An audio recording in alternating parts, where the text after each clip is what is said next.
साथियों जय हिंद। साथियों थोड़ा टाइम हो गया, थोड़ा तबीयत नहीं ठीक थी, थोड़ा माइनर एक्सीडेंट भी हो गया था, पैर में चोट लग गई थी और भीग गए थे तो गले में इन्फेक्शन था, थोड़ा कम हुआ है तो इसलिए क्लास नहीं आ पाया करंट अफेयर्स के लिए। इसके लिए बहुत बहुत सॉरी। तबीयत थोड़ा इम्प्रूव करेगी तो क्लास रेगुलर आपको मिलेंगे। बेसिकली 3 से 9 करंट अफेयर इधर 5 तारीख से नहीं पढ़ पाया, चौथा दिन है आज, इसलिए मैं वीकली करंट अफेयर लेके आया हूँ आपके सामने। थोड़ा कंप्रोमाइज़ करिए, रेगुलर आपको क्लासेस मिलेंगे, ये प्रॉमिस है, लेकिन थोड़ा तबीयत सही हो जाए। गले में इन्फेक्शन है तो थोड़ा इसलिए क्लास नहीं पढ़ पा रही है। आइए साथियों देखते हैं, वीकली करंट अफेयर के 10-12 क्वेश्चन लेके आए हैं, उसके माध्यम से आपको मैं क्लास प्रस्तुत कर रहा हूँ। तबीयत ठीक नहीं है, थोड़ा गले में इन्फेक्शन है तो थोड़ा आप जो है देख लीजिएगा अगर थोड़ा बहुत इधर उधर होती क्वालिटी। आइए देखते हैं आज का पहला क्वेश्चन। पहला क्वेश्चन है हमारा, who launched research agenda to increase research and investment in AMR, anti microbial resistance. किसने लॉन्च किया एजेंडा इसको इंक्रीज करने के लिए? तो कई WHO है, UNEP है, ये मिल करके एजेंडा लॉन्च करे हैं आपके। FAO है आपका, फूड एंड एग्रीकल्चर ऑर्गेनाइजेशन है। द UNEP है, UNEP का मतलब है united nation environment programme. The world health organization है आपका, WHO है, and the world organization for animal health है। इन्होंने मिल के रिलीज किया है one health priority research agenda on anti microbial resistance through a webinar के द्वारा इसको रिलीज किया है। These organization work specially in the areas of, किसके क्षेत्र में काम करती हैं? आपका ह्यूमन के क्षेत्र में, मानव के क्षेत्र में, एनिमल जानवर के क्षेत्र में, प्लांट वनस्पति क्षेत्र में, और आपके एनवायरमेंटल हेल्थ के क्षेत्र में सब काम करते हैं। तो इन्होंने मिलके लॉन्च किया research agenda to increase research and investment in anti microbial resistance के मिलके इन्होंने लॉन्च किया है। अगला क्वेश्चन है हमारा, who signed the MOU for the establishment of IIT Madras campus in Zanzibar Tanzania. तो किसने MOU लॉन्च किया है? जंजीबार तंजानिया में IIT मद्रास का कैंपस किसने साइन किए हैं? तो आपको दिख भी रहा है। जंजीबार के बारे में आप जानते हैं। जंजीबार पहले आपको बताया जा चुका है कि कैंपस तंजानिया में खोला है आपका।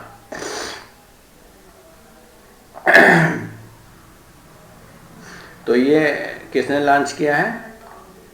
तो MOU साइन किया है आपका, जो समझौता साइन किया गया between ministry of education, government India का जो मिनिस्ट्री ऑफ एजुकेशन उसका, और IIT Madras and the ministry of education and vocational training of Zanzibar के बीच 6 जुलाई को आपका ये इसमें MOU साइन किया एस्टेब्लिशमेंट के लिए। IIT समझ लीजिए कैंपस जंजीबार तंजानिया में खोला जाएगा। तो एजुकेशन मिनिस्टर हमारे जो हैं धर्मेंद्र प्रधान जी ने, इन्होंने कहा कि NAP मतलब न्यू एजुकेशन पॉलिसी 2022-20 जो है, is paving the way for making knowledge की कंपोनेंट ऑफ बायलैटरल रिलेशन, मतलब द्विपक्षीय संबंध बनाने के लिए। तो ये बहुत ही अच्छी चीज़ है कि दोनों के रिलेशन एजुकेशन के माध्यम से और अच्छे रिश्ते बनाने के लिए कदम उठाया गया है। तो जैसा कि आप जंजीबार के बारे में जानते हैं, तो जंजीबार की कैपिटल आपकी, ये कैपिटल जंजीबार सिटी कैपिटल ही है आपकी तंजानिया की। और इसमें जो है, इसमें कई लैंग्वेज हैं, स्वाहिल हैं, अरबिक है, इंग्लिश है, ऑफिशियल लैंग्वेज है यहाँ की जंजीबार में। और पॉपुलेशन भी यहाँ की डेंस है। तो साथियों, तो यह आपका जंजीबार जो है तंजानिया में जो है, ये आपका खोला गया IIT मद्रास कैंपस, इसका एजुकेशन के माध्यम से द्विपक्षीय समझौतों को बढ़ाने के लिए ऐसा किया गया है। तो ये बहुत ज़रूरी है।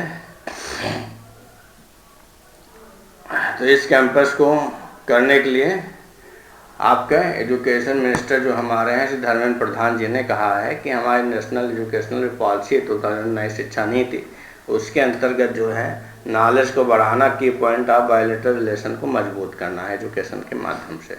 इसलिए IIT Madras campus Zanzibar Tanzania में खोला गया है आपका। तो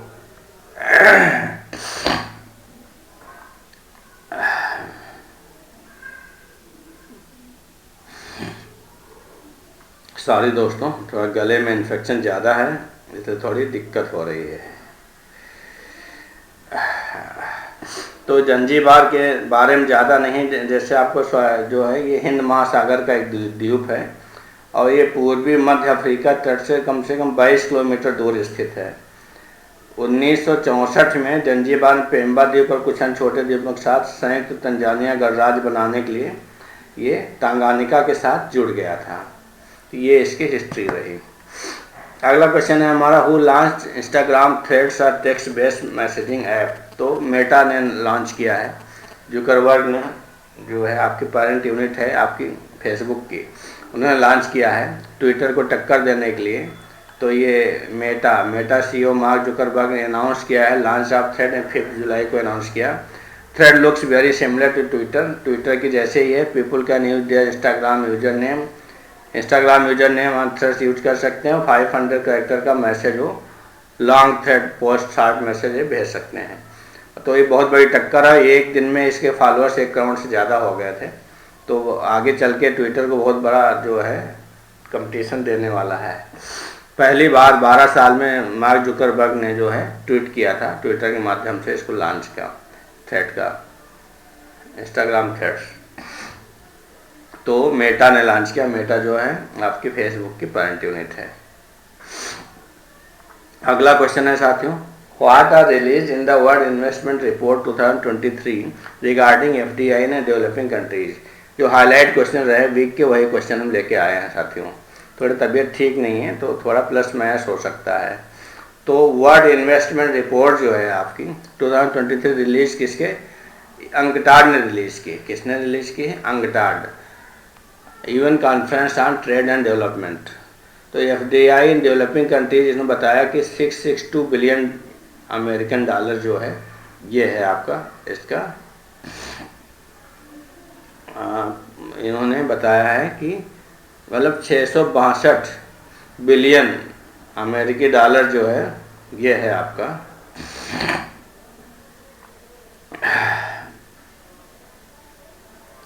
तो अंकटाड जो है ये आपका, इसकी स्थापना आपकी 1964 में हुई थी। अंकटाड के बारे में अगर आप जानना चाहें तो जैसा कि जानते हैं कि अंकटाड UNCTAD संयुक्त राष्ट्र व्यापार और विकास सम्मेलन इसको कहा जाता है। UN conference on trade and development जिसको कहते हैं आप। तो अंकटाड की स्थापना जो हुई थी, अंकटाड आपका 1964 में इसकी स्थापना हुई थी आपकी। मतलब ये क्यों किया गया था? मतलब व्यापार, निवेश और विकास के मुद्दे संबंधित उद्देश्य को प्राप्त करने के लिए किया गया था। और इसका मुख्यालय जो है, हेडक्वार्टर इसका जिनेवा में है आपका, जिनेवा स्विट्जरलैंड में है।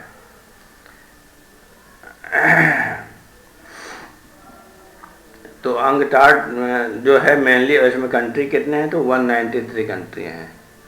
जितने यूएनओ में उतने इसमें मेंबर हैं इसके। तो ये अंकटाड के बारे में जानकारी आपको इतनी होनी चाहिए।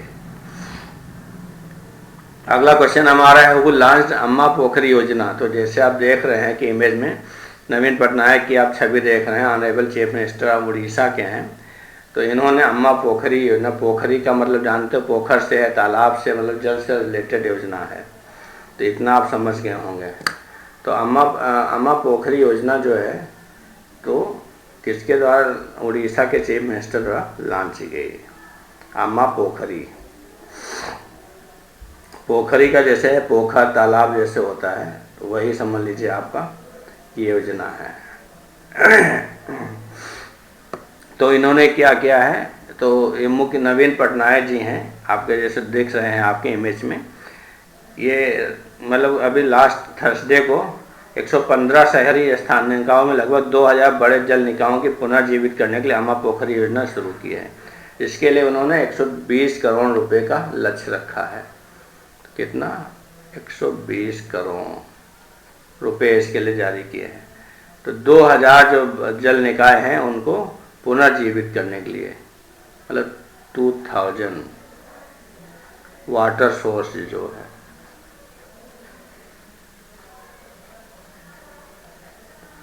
इनको रिजुविनेशन कराने के लिए अर्बन वाटर बॉडीज है, उसके लिए आपके 2000 वाटर बॉडी को ये शुरू की गई योजना 115 स्थानीय निकायों में शुरू की गई है। स्थानीय निकाय का मतलब आप समझ रहे हैं, पंचायतों में शुरू की गई है। तो इसके बारे में जान लीजिए। तो Naveen Patnaik CM Orissa to rejuvenate 2000 large water bodies in all 115 urban local bodies of the state in collaboration with member of mission Shakti के द्वारा ये इन्होंने कोलैबोरेशन से किया है। अब उड़ीसा के बारे में अगर आप जानना चाहिए तो उड़ीसा के बारे में, तो ये नवीन पटनायक जी जो हैं ये तो यहाँ के सीएम हैं ही। उड़ीसा के सीएम आपके कौन हैं? तो ये भारत के पूर्वी तट का एक राज्य है, वो भी जानते होंगे आप। उड़ीसा इसके नॉर्थ में क्या है, झारखंड है, और नॉर्थ ईस्ट में आपका वेस्ट बंगाल है, और इसके आपके साउथ में आपका आंध्र प्रदेश पड़ेगा, और वेस्ट में इसका छत्तीसगढ़ पड़ेगा। पूर्व में आपका ईस्ट बंगाल की खाड़ी तो है इसका। तो ये जो है कलिंग का आधुनिक नाम है। 261 ईसा पूर्व में जब अशोक ने आक्रमण किया था इस पर, कलिंग बहुत फेमस जगह है, तो वही आपका उड़ीसा है, आपका वही उड़ीसा है। और उड़ीसा की कैपिटल आप जानते हैं भुवनेश्वर है, और इसके जो सीएम है आपके नवीन पटनायक जी हैं, और यहाँ के गवर्नर जो हैं आपके गणेशी लाल जी हैं। गणेशी लाल यहाँ के गवर्नर हैं। अगला क्वेश्चन है हमारा, where was the foundation stone of India's first cooperative run Sainik school laid? कहाँ दिया गया फाउंडेशन इसका? तो अमित शाह जी ने गुजरात में इसको दिया है। ऑन 4 जुलाई को foundation stone was virtually laid by Amit Shah in Gujarat. Gujarat की जैसे आप जानते हैं कि ये भी बहुत बड़ा डेवलप्ड सिटी हो गया, राज्य हो गया है, स्टेट हो गया है, क्योंकि यहाँ जो आपके हमारे पीएम जो नरेंद्र मोदी हैं यहाँ के 2-3 बार जो यहाँ के सीएम रह चुके हैं।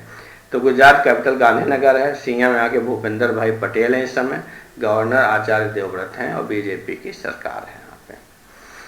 तो इन्होंने तो यहाँ का foundation stone of India first cooperative run Sainik school जो है लेड के यहाँ पे जो चलेगा आपका।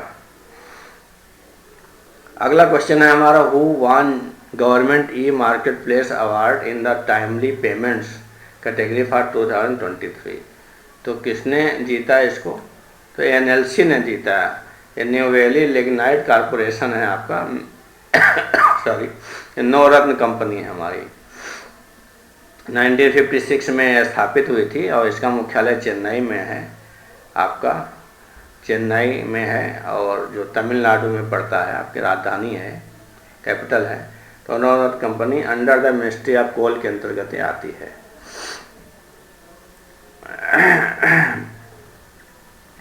तो इतना इसके बारे में जानकारी होना चाहिए। और अगर तमिलनाडु के बारे में जानकारी लें तो हमारे तमिलनाडु के बारे में अगर आपको पता है तो ये भी क्या दक्षिण राज्य है हमारा भारत का, और इसकी राजधानी जो आपको पता है, अभी बताया आपको, चेन्नई है। तो इसके बहुत से सिटी जो मदुरई है, आपका कोयम्बटूर है, फेमस है यहाँ के। इसके पड़ोसी राज्य जो है आंध्र प्रदेश है, कर्नाटक है, और केरल है। तमिलनाडु में सबसे ज़्यादा भाषा जो बोली जाती है तमिल है, यहाँ की फेमस है। और यहाँ के मुख्यमंत्री जो हैं उनके स्टालिन हैं, और राज्यपाल इस समय रविंद्र नारायण रवि जी हैं, यहाँ के गवर्नर हैं। तो इतना इनके बारे में जानकारी आपको होनी चाहिए।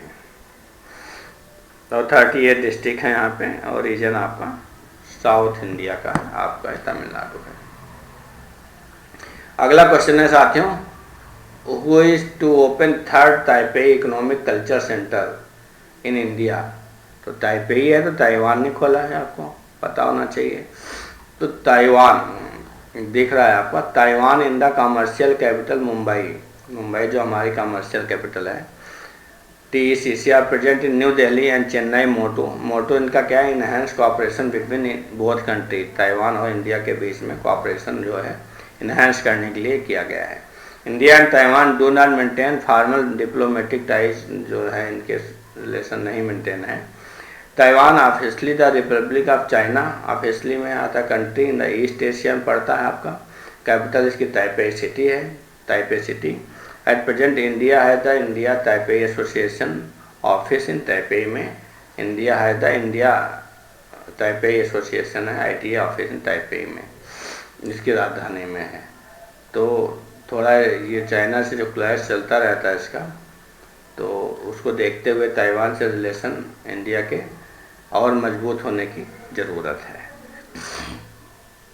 अगला क्वेश्चन है वो announce monthly pension for widower और अनमैरिड पीपुल। ये आपको देख रहे हैं मनोहर लाल खट्टर जी हैं, हरियाणा के आपके सीएम जो हैं। तो हरियाणा के बारे में आप अच्छी तरह के जानते होंगे। तो इन्होंने जो है लॉन्च किया है ये स्कीम विडो के लिए, और किसके लिए लॉन्च किया है? Pension for widow unmarried peoples, दोनों के लिए लॉन्च किया है। बहुत बड़ी योजना है ये हरियाणा। तो ये आपका नॉर्थ का आपका स्टेट है, उत्तर भारत का एक राज्य है। इसकी राजधानी आपको पता है क्या? चंडीगढ़ है। क्या है कैपिटल इसकी? चंडीगढ़ है। तो कैपिटल अगर आप देखें इसकी, सॉरी,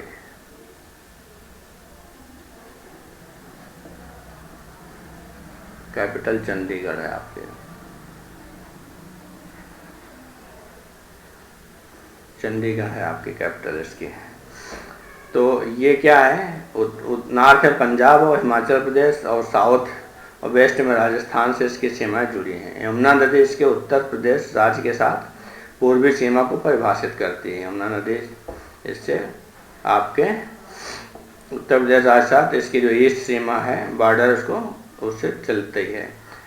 तो राष्ट्रीय राजधानी दिल्ली, हरियाणा जो है 3 तरफ इसको घेरे हुए है। चंडीगढ़ राजधानी है। बंडारू दत्तात्रेय जो हैं यहाँ के गवर्नर हैं आपके।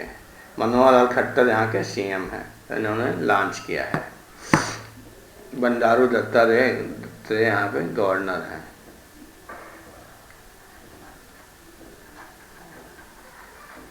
बंडारू दत्तात्रेय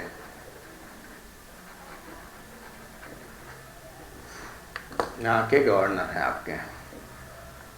तो अगर इसको ओपन किया जाए तो हरियाणा गवर्नमेंट मंथली पेंशन कितनी? 2750 रुपये per month. Low income unmarried age group जो 45 से 60 हैं, जिनकी सरकारी सर्विस की एज निकल गई है और लो इनकम में आते हैं, अनमैरिड हैं 45 और 60 तक, एंड विडोवर्स एज ग्रुप जो 40-60 तक विडो हैं, ठीक है, विधवा जो हैं, annual income less than 3 lakh जिनकी कम है, उनको 2750 रुपये पर मंथ सरकार देगी पेंशन। बहुत बड़ा फैसला है। The Haryana government is already providing monthly pension to low income people above 60 साल के एबव लोगों, उनको तो पहले से प्रोवाइड कर रही है। तो हरियाणा के जैसे जानते हैं कैपिटल चंडीगढ़ है, सीएम मनोहर लाल खट्टर, गवर्नर बंडारू दत्तात्रेय है आपका, और ये दिल्ली को 3 तरफ से घेरे हुए राज्य है आपका। इतना हरियाणा के बारे में जानकारी आपको बहुत जरूरी है। अगला क्वेश्चन है who did RBI appoint as the new executive director. किसको आरबीआई ने? तो आरबीआई जैसा जानते हैं कि 1 अप्रैल 1935 में इसकी स्थापना हुई थी। मुंबई इसका आपका हेड ऑफिस है, आपका हेडक्वार्टर है। आरबीआई के बारे में अगर आप जानना चाहते हैं और जानते ही होंगे। और आरबीआई के गवर्नर आपके शक्तिकांत दास हैं।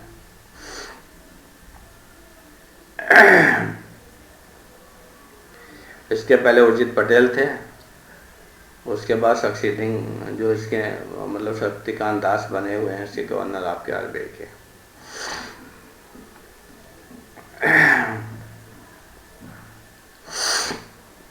सॉरी दोस्तों, गले में इन्फेक्शन ज़्यादा है इसलिए थोड़ा दिक्कत हो रही है। तो ये कौन बनाया गया है, पहले इसके बारे में जानकारी आप कर लीजिए। तो पी वासुदेवन बनाया गया है 3 जुलाई से इफेक्टिव है इनका appointment. He is certified associate of the Indian Institute of Bankers and an alumnus of Barton Schools. Before the appointment, he was the Chief General Manager in charge of Department of the Payment and Settlement System में ये पहले क्या थे? Chief general manager थे। अब इनको executive director के रूप में आरबीआई ने अपॉइंट किया है।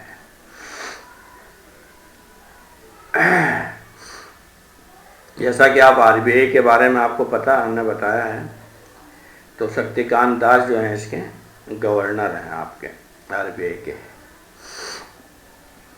ये बैंकों का बैंकर्स है, भारत का जो है बैंकों का बैंकर्स है। मुंबई महाराष्ट्र में अभी आपको बताया था इसका हेडक्वार्टर्स है। और 1 अप्रैल 1935 से लगातार कार्य कर रहा है। 88 साल हो गए हैं इसको कार्य करते हुए। Ownership ministry of finance government of India के ऑनर्स में और आपके गवर्नर शक्तिकांत दास हैं इसके हैं। सॉरी दोस्तों।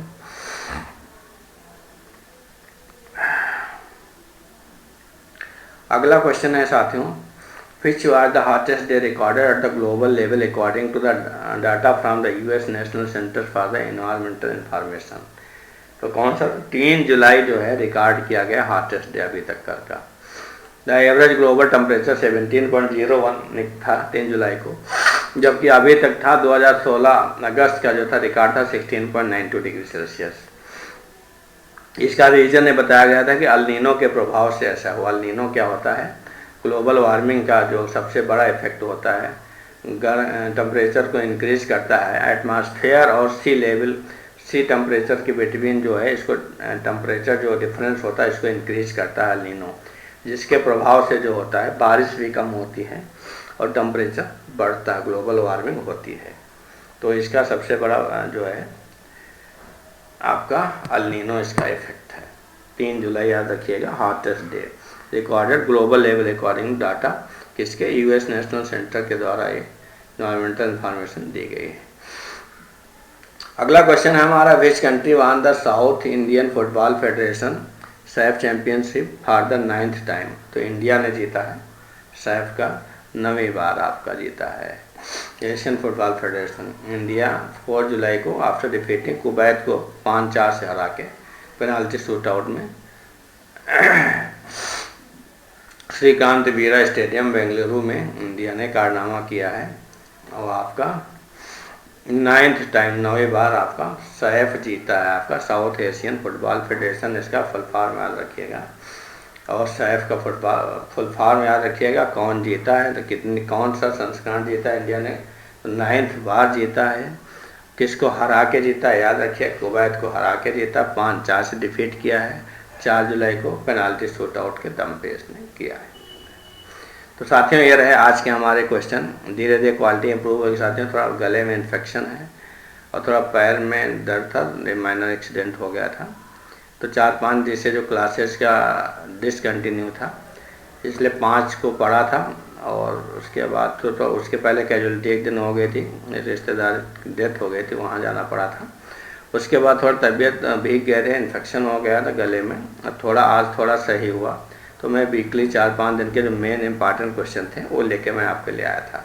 साथियों अगर अच्छा लगे तो प्लीज़ शेयर करिए और थोड़ा एडजस्ट करिए, थोड़ी तबीयत नहीं ठीक थी इसलिए हो सकता है थोड़ा बहुत 19-20 हो लेक्चर में, तो प्लीज़ उसके लिए सॉरी।